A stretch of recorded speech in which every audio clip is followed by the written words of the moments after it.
Chapter 6. Home. James realised he was stupid. He should have left a bit of cash in the safe. That way, Ron would never know he'd been in there. Leaving the photo was a nice gag, but Ron would realise James had taken the money when he saw it. He might try and steal the money back. And if Ron was angry, he'd make it 10 times harder for James to visit Lauren. Kevin found James a room and showed him the ropes, like where the washing machines were and where he could get toiletries and stuff, then left him to unpack. The room had a bed, a chest of drawers, a wardrobe with a locker on each side, and 2 writing desks under the window. The kid who lived on the other side had decorated his wall with corn and Slipknot posters.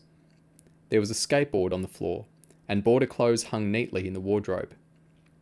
Baggy cargos, a hooded top, and t-shirts with Pornstar and Gravis logos on them. Whoever James's roommate was, he looked pretty cool. The other good thing was that the kid had a portable TV on his desk, meaning they could use the PlayStation. James looked at his watch. He reckoned there was about an hour until his roommate got out of school. James got the cash out of the bin liner. It was all 50 and 20-pound notes, separated into bundles by elastic bands.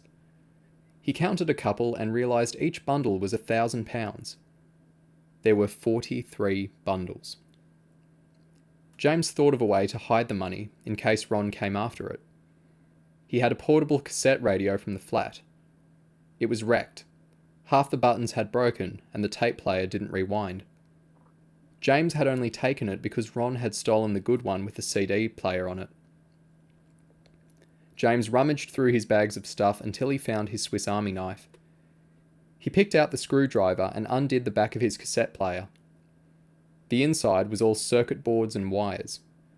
James worked fast, taking the guts out of the player, unscrewing and snapping plastic, leaving only the bits you could see from the front, like the speaker and the slot where the tape went in.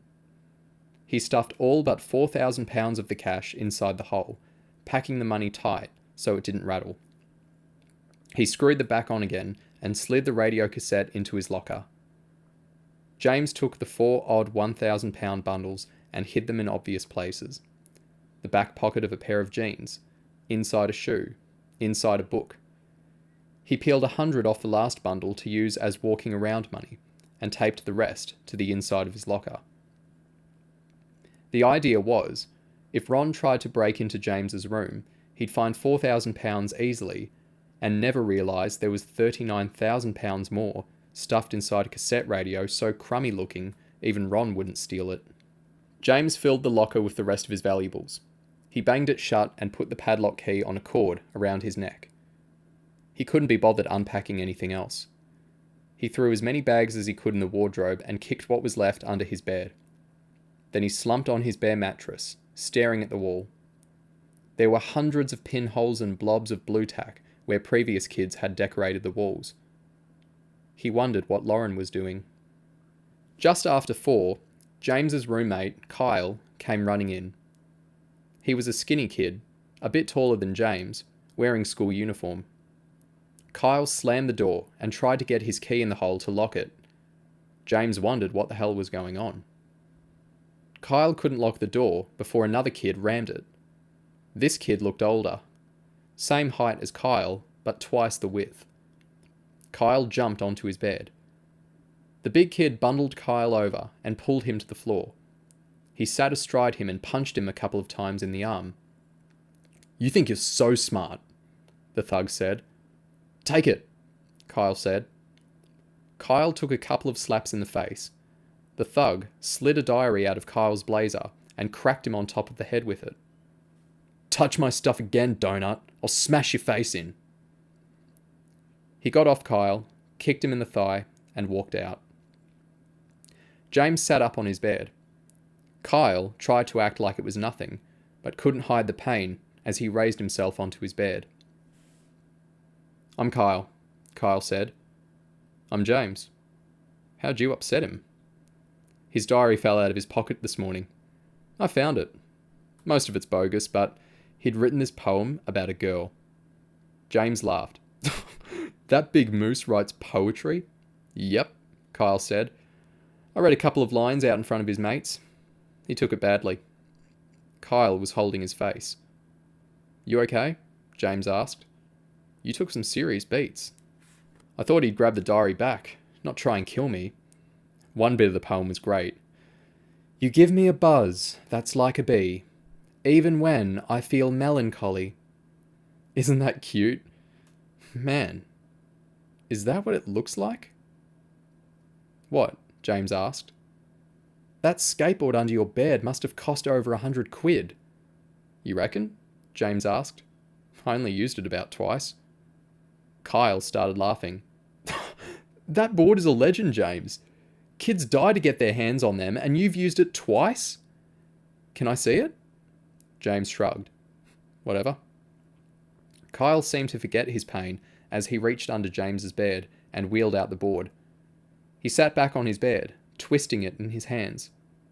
Nice. Hard wheels. Must be fast. Can I try it? Kyle asked. Sure. I never use it. As long as I can use my PlayStation 2 on your telly.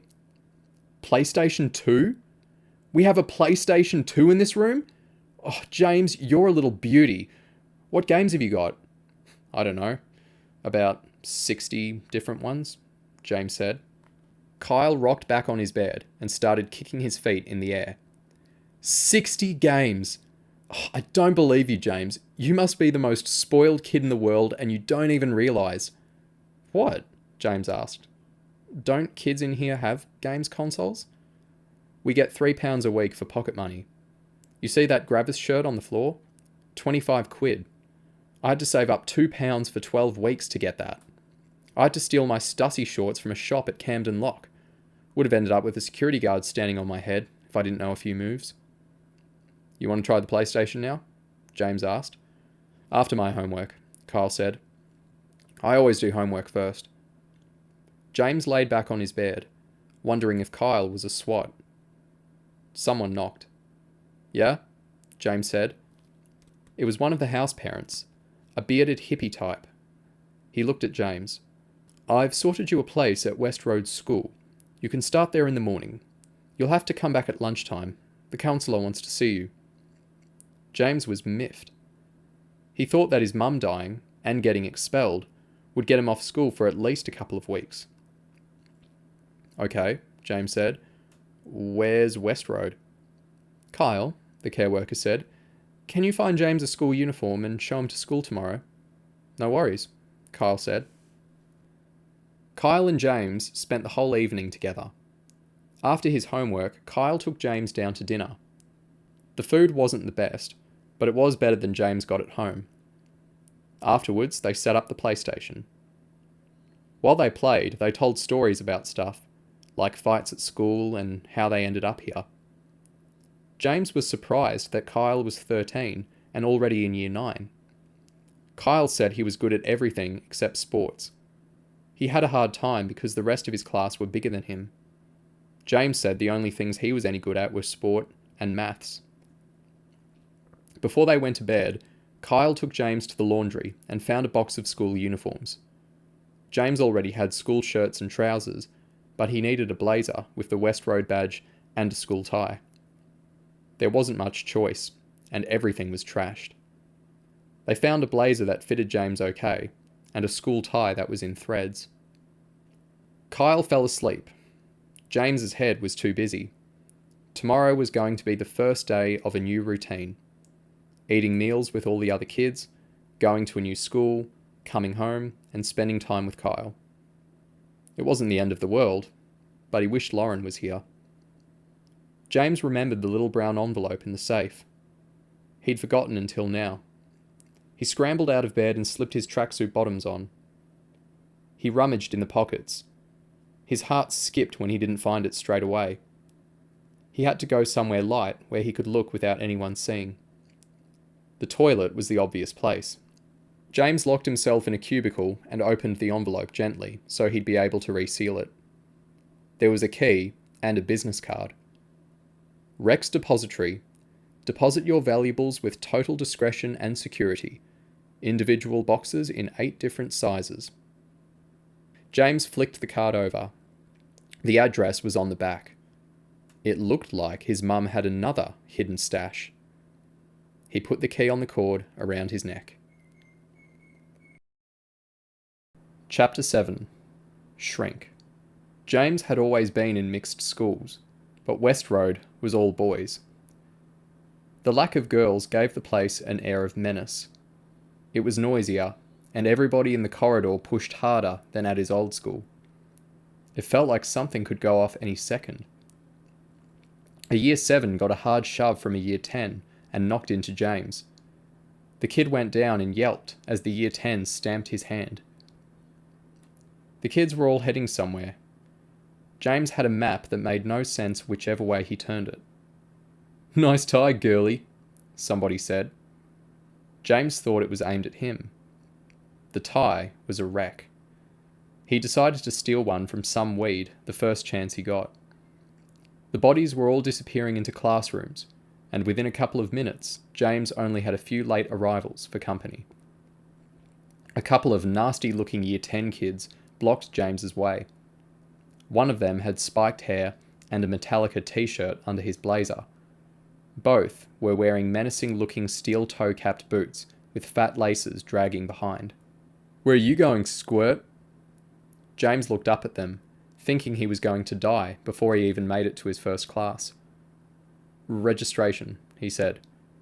The Metallica kids snatched the map out of James's hand. "Well, you're not going to make it," Metallica said. James braced himself for a boot or fist. "Try using the side of the map that says main building, not annex. It's over there." Metallica turned the map over and handed it back to James. He pointed at a yellow door up a corridor on the left.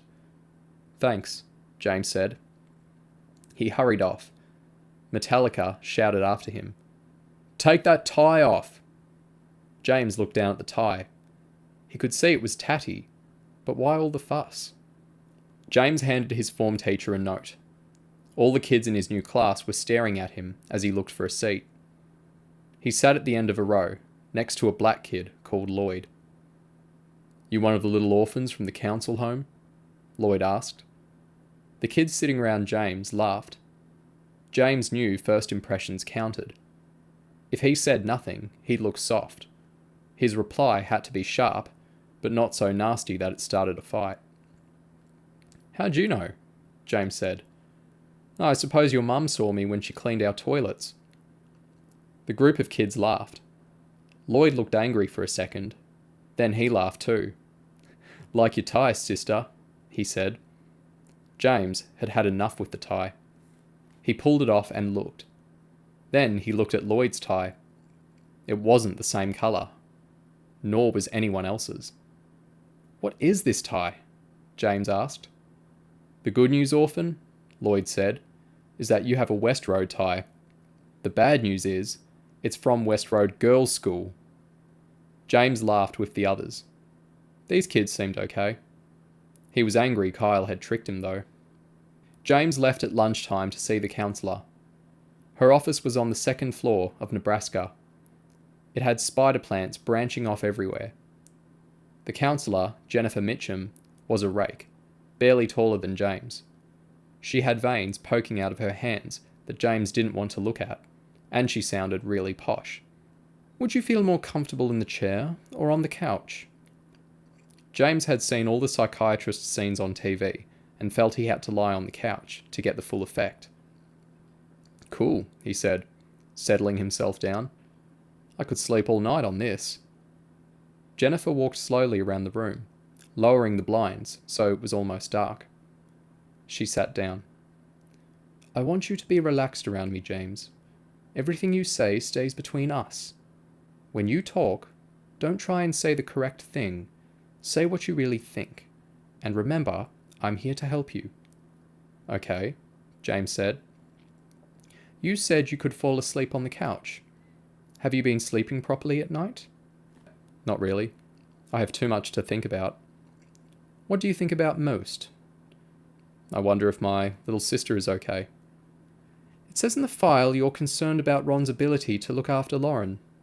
"He's a retard," James said. "He couldn't look after a hamster." I don't even understand why he wanted her.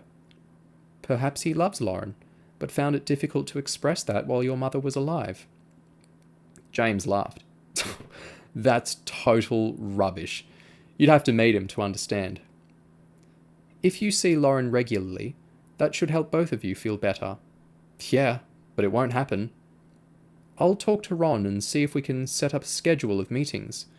Perhaps you and Lauren can spend every Saturday together. You can try, but Ron hates my guts. I don't think he'll let me see her. What about your mother? How do you feel about her? James shrugged. She's gone. What can I do? I wish I'd been better when she was alive. In what way? I was always in trouble, getting in fights and stuff. What made you get in trouble? James had to think hard. I don't know. I always do stupid stuff without meaning it. I'm a bad person, I guess.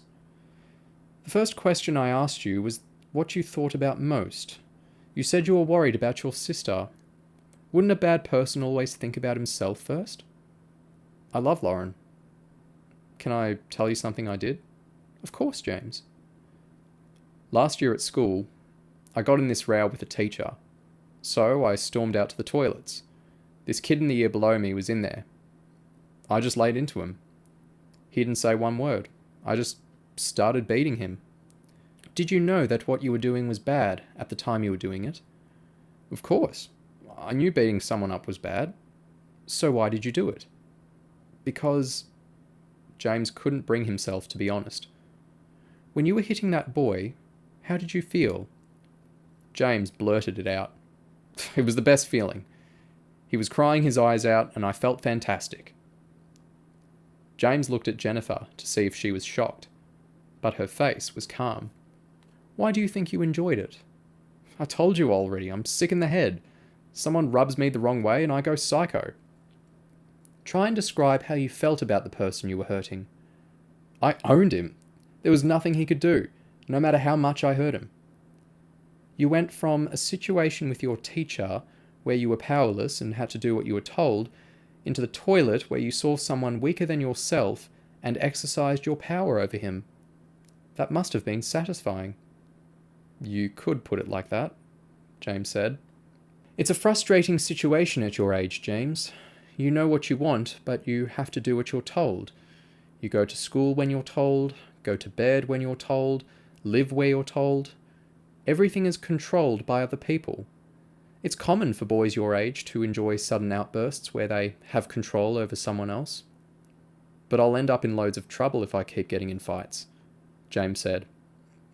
I'll teach you some techniques to manage your anger over the coming weeks. Until then, try and remember that you're only 11 years old, and nobody expects you to be perfect. Don't think of yourself as being a bad person, or that you're sick in the head. In fact, I want to do something we call positive reinforcement. I want you to repeat what I just told you. Repeat what? James asked. Say, I'm not a bad person.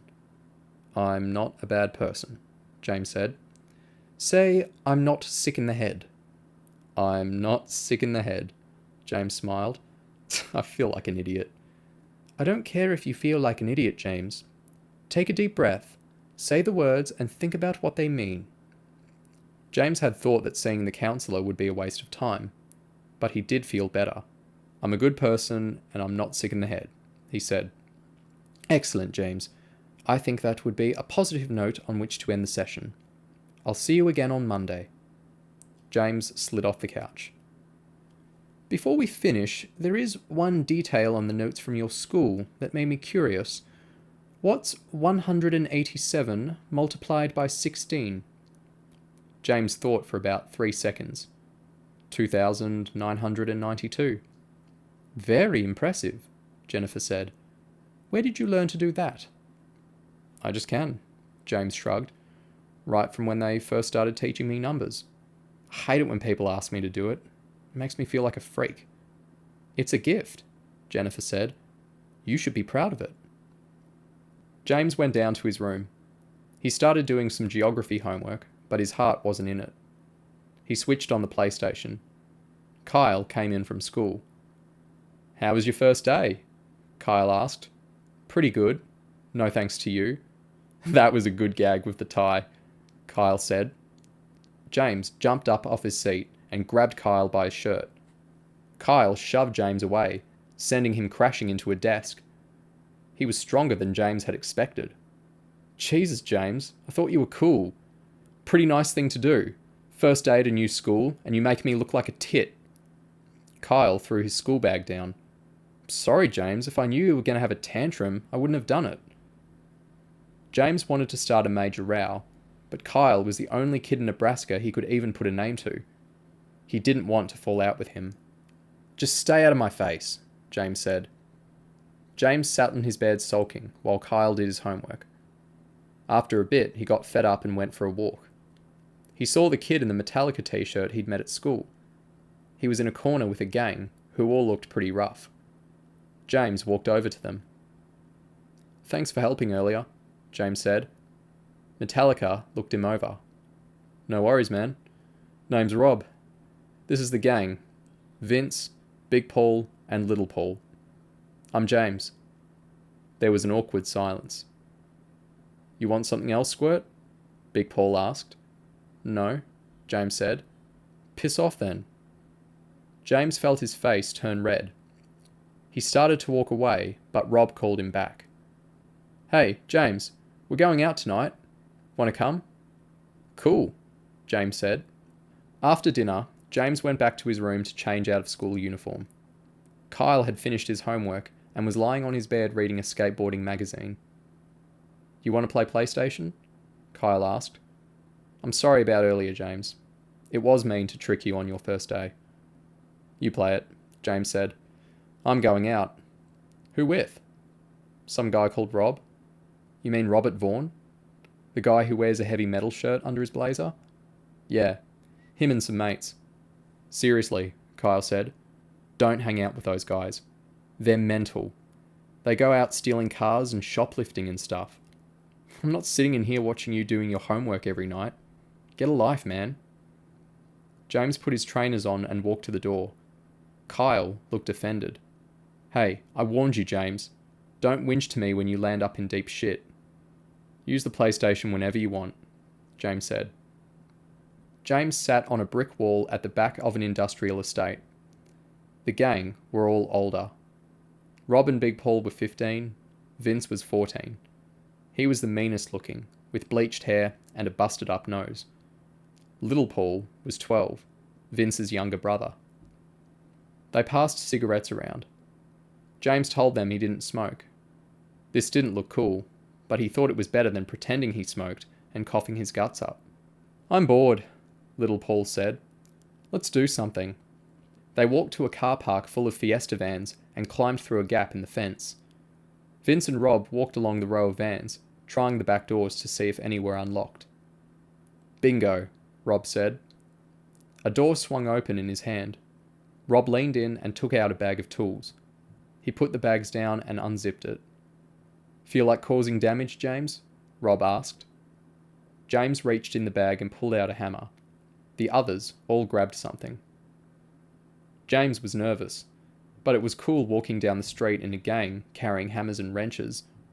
A woman nearly got herself run over crossing the street to avoid them. James didn't know what they were looking for. Vince stopped when they found a flash Mercedes. The two Pauls walked into the road. Go! Rob shouted. Rob smashed his hammer through the back window of the Merce. The alarm started screeching. The others all joined in. James hesitated, then took out a side window, knocked off the wing mirror, and made 2 big dents in the door with his hammer. In 20 seconds, every panel was dented. The lights and windows all smashed. Vince led off, running up the road and taking a couple more car windows out along the way. They ran onto a council estate, down a narrow alley and into a concrete square surrounded by flats. James was out of breath, but fear kept him moving. A few more turns, over a fence, and they were in a playing field. James's trainers slid in the mud. They all stopped, plumes of breath rising into the freezing air. James started laughing, even though he had a stitch burning down his side. Rob put his hand on James's shoulder. You're okay, James, Rob said. That was so cool, James laughed. The mix of fear, tiredness, and excitement made his head spin. He couldn't believe what they'd just done. Chapter 8. Birthday. James felt like he was floating through his life. Every day was the same. Get up, go to school, come back, play football, or hang out with Rob Vaughan and his gang. James never got into bed before midnight. He knew if he was exhausted, he wouldn't lie awake feeling miserable about Lauren and his mum. The only time he'd seen Lauren in the 3 weeks since his mum died had been at the funeral. The telephone number on the bit of paper Ron had given him didn't work.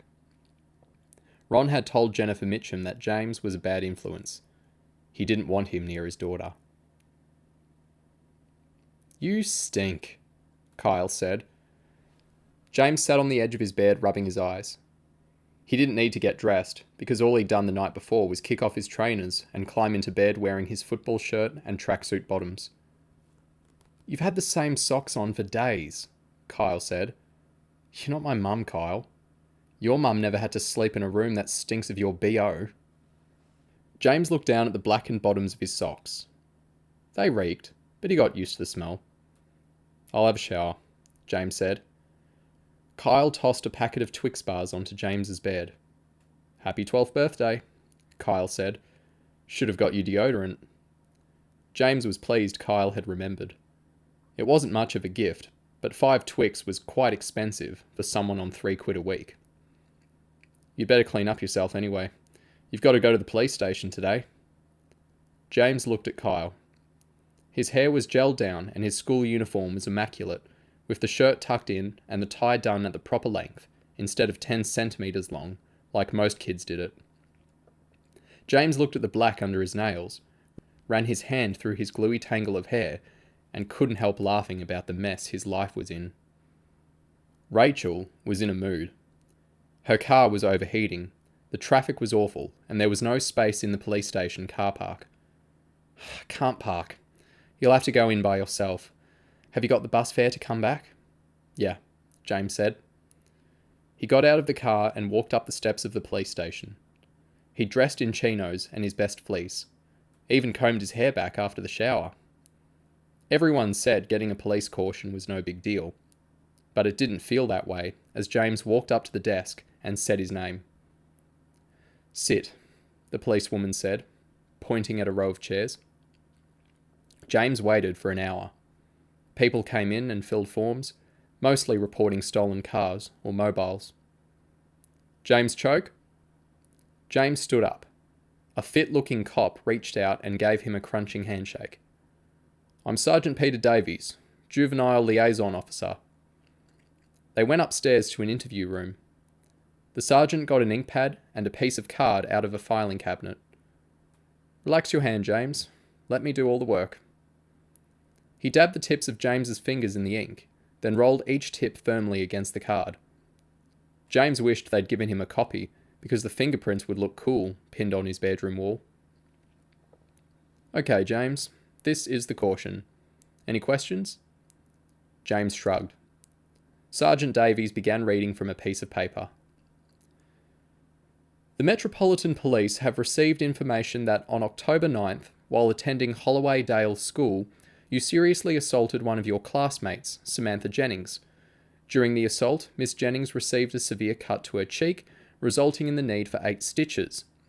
During the same incident, you also assaulted the class teacher, Cassandra Vult, who received injuries to her back. As this is the first criminal charge you have faced, the Metropolitan Police have decided to give you a formal caution if you admit to what you have done. Do you admit to the offences detailed above?" "Yes," James said. "If you are found guilty of another criminal act before you reach the age of 18 years, details of this offence will be given to the magistrate or judge, and it's likely to increase the severity of the sentence you receive." Sergeant Davies put the piece of paper down and tried to sound friendly. "You look like a decent kid, James." "I never meant to cut her face. I just wanted to make her shut up." "James, don't kid yourself into thinking that it's not your fault Samantha got hurt. You can never predict what will happen in a fight. If you're stupid enough to start one, you're to blame for what happens, whether you meant it or not." James nodded. That's true, I suppose. I don't want to see you here again, James. Will I? I hope not, James said. You don't sound sure. Do you know what sentence you would have got for what you did if you were an adult? No, James said. A young girl with stitches in her face? You'd be looking at 2 years in prison. That's not funny, is it? No, James said. James was pleased the caution was out of the way. Everyone was right. It was no worse than getting told off at school. He'd taken some money out of his locker and thought he'd buy himself a birthday present. He got a new game for the PlayStation and a Nike tracksuit. Then he stuffed himself at the buffet in Pizza Hut. He made sure he didn't get back to Nebraska House until it was too late to go to afternoon lessons. James put his new game on and lost track of time. Kyle came in and sat on the edge of his bed, the same as he did every day. Kyle felt something under the covers. He pulled them back and found James's Arsenal shirt. Why is your stinking football shirt in my bed? James knew he'd be furious. Kyle was a total girl when it came to cleanliness. When Kyle moved the shirt, a new CD Walkman slid out onto the bed. James, man, did you steal it? I knew you'd say that, James replied. Receipt's in the box. This is mine? Kyle asked. You've been whining about your old one since I got here. Where'd you get the money, James? James liked Kyle, but he didn't trust him enough to say about the cash in his locker. Tied an old lady to a tree, beat her mercilessly and stole her pension, James said. Yeah, right, James. Seriously, where did you get 60 quid? Do you want it? Or do you want to ask me stupid questions about it? James said. Oh, this is sweet. Hope you didn't get yourself in any trouble. When I get my pocket money on Friday, I'll buy you that deodorant you need. Thanks, I think, James said. So you want to do something tonight for your birthday? We could go to the cinema or something. Nah, James said. I said I'd go out with Rob and the gang tonight. I wish you'd stop hanging around with those freaks. James sounded annoyed. You give me the same lecture every time. It was freezing cold sitting on the wall at the back of the industrial estate. After the first night, all they'd done was hang around smoking. Big Paul had punched a public school boy's tooth out and taken his mobile and wallet, but James hadn't been with them. The gang congratulated James on his first criminal offence. Vince said he'd been arrested 15 times. He had half a dozen court cases coming up and was facing a year in a young offenders prison. I don't care, Vince said. Brothers in young offenders, dads in prison, granddads in prison. Nice family, James said. Rob and Big Paul laughed. The look James got from Vince was scary. You say anything about my family again, James, you're dead. Sorry, James said. I was out of order. Kiss the floor, Vince said. What? James asked. Come on, I said sorry. He said sorry, Rob said. It was only a joke. Kiss the floor, James, Vince repeated. I'm not saying it a third time. Fighting Vince would be suicide. James slid off the wall. He was worried Vince would jump on his back or kick him in the head when he crouched down. But what choice was there? James put his palms on the pavement and kissed the cold stone. He wiped his lips on his sleeve and stood up, hoping Vince was satisfied. You know what keeps out the cold? Rob said. Beer. Nobody will serve us round here, Little Paul said. Got no cash either. That off-license up the road keeps the trays of 24 cans stacked up in the middle of the shop, Rob said. You could run in, grab one, and be halfway up the street before the tub of lard got out from behind the counter. Who's going to do it? Little Paul asked. The birthday boy, Vince said, laughing. James realised he should have taken a beating.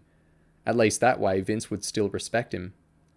Showing weakness to a guy like Vince was inviting him to tear you apart. Come on, man, I just got a caution this morning, James said. I've never seen you do anything, Vince said. If you want to hang out with us, you'd better be prepared for some action. Fine, I'll go home. This is boring anyway, James said. Vince grabbed James and shoved him into the wall. You'll do it, Vince said. Leave him, Vince, Rob said. Vince let go. James gave Rob a nod of thanks. "You better do it though," Rob said. "I don't like being called boring." James wished he'd listened to Kyle. "Okay," he said. Now he had no choice. "I can handle it." The gang walked to the off-license. Big Paul gripped James's shoulder, making sure he didn't run.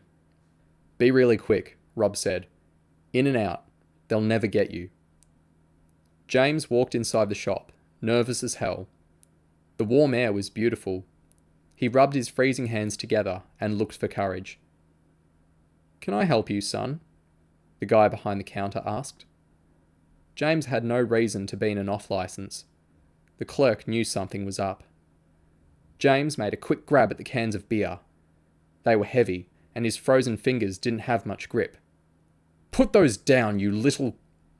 James spun around and tore towards the door. He crashed into the glass. Vince and Big Paul were holding the door shut from the outside. "Let me out!" James shouted, hammering the glass. The assistant lumbered around the counter. "Please, Vince!" James begged. Vince gave James an evil smile and flicked him off. James knew he was done for. Little Paul was jumping for joy. "You're busted! You're busted!" The clerk grabbed James's hands and dragged him backwards. Vince and Big Paul let go of the door and walked off casually. "Nice night in the cells, faggot!" Vince shouted. James stopped wriggling. There was no point. The clerk was 5 times his size. He dragged James behind the counter and shoved him into a chair. Then he called the police. They'd taken James's shoes and everything out of his pockets. He'd been sitting here 3 hours, back to the wall, arms wrapped around his knees. James had expected the hard rubber mattress and graffiti, but he'd never realised how bad a cell smelled. It was a mixture of disinfectant and everything nasty a body could pump out. Sergeant Davies came in. James had hoped it wouldn't be him. He looked up nervously, expecting an explosion of rage, but the sergeant seemed to find it funny. "Hello, James. Did you have a problem grasping the meaning of our little chat this morning? Fancied a few beers to celebrate getting off easy?" The sergeant took James to an interrogation room. Rachel was there. She looked angry. The sergeant was still smiling as he put a cassette into a recorder and spoke his and James's names into the microphone. "James," the sergeant asked, "bearing in mind that the off-license you were arrested in has 3 video cameras inside, do you admit trying to steal 24 cans of beer?" "Yes," James said. "On the video, you can make out a couple of monkeys holding the door and not letting you out of the shop. Would you care to tell me who they were?" "No idea," James said. He knew he'd be dead if he grasped on 4 of the hardest kids in Nebraska House. "Why not tell me, James? You wouldn't be here if it wasn't for them." "Never seen them before in my life," James insisted. "They looked like Vincent St. John and Paul Puffin to me. Do those names ring a bell?" "Never heard of them." "Okay, James, I'm ending the interview." Sergeant Davies turned off the cassette recorder. "Play with fire and you get burned, James. Hanging out with those 2 is more like playing with dynamite." "I messed up," James said. "Whatever punishment I get, I deserve it. Don't worry about this one, James. You'll go to juvenile court. The magistrate will probably give you a 20 quid fine. It's the bigger picture you want to look at." "What do you mean?" James asked. "I've seen hundreds of kids like you, James. They all start where you are now. Cheeky little kids. They get a bit older, spottier and hairier, always in trouble, but still nothing serious. Then they do something really stupid. Stab someone, get caught selling drugs, armed robbery, something like that. Half the time they're crying, or so shocked they can hardly speak. They're 16 or 17 and looking at 7 years banged up. You might get off easy at your age, but if you don't start making better choices, you'll be spending most of your life in a cell."